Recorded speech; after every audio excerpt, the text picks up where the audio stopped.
Hi, I'm J. Lenora Bressler, and welcome to the March 10th, 2018 edition of The Bible Delight in the Details.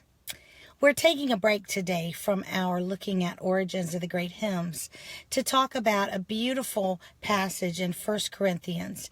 It's in chapter 2, verse 9. Again, that's 1 Corinthians 2:9. And it may be one of those places in the Bible that you would like to mark because it's powerful words, it's beautiful words, and it is really amazing words.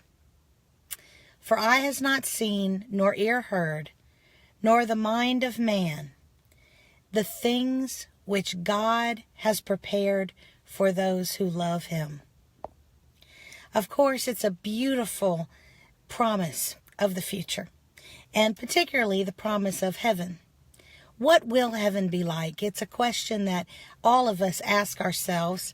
Right now, there's a movie that's come out on based on the Mercy Me song, I Can Only Imagine, which is the story of someone trying to imagine what heaven will be like. Many, many books have been written on it. What will heaven be like? I'm not here to talk about whether or not there's pearly gates, if that's literal or figuratively meant. I have my opinion, you have yours, we'll see. But I'm more interested in how we're going to feel. On Friday, I was just kind of playing around, and I got hooked on these Facebook posts that then took me into YouTube, and I was watching children primarily, but there were a couple adults as well, who were hearing and seeing for the first time. The absolute joy on their faces, the incredulity, the wonderment, the awe, the amazement, and the unbridled joy. Some started weeping with tears of joy, some laughing, some did both at the same time. It was amazing. There was one little boy, I tell you, it was so touching. He could see, but he couldn't see very well, and apparently he could not see any colors. Or at least the colors must have been extremely subdued.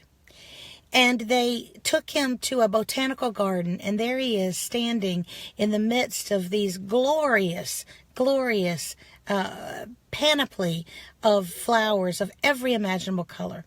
And he apparently can only see them in as I said, very muted or grays and browns. And they said they had a surprise for him. And they handed him what they said were magical glasses.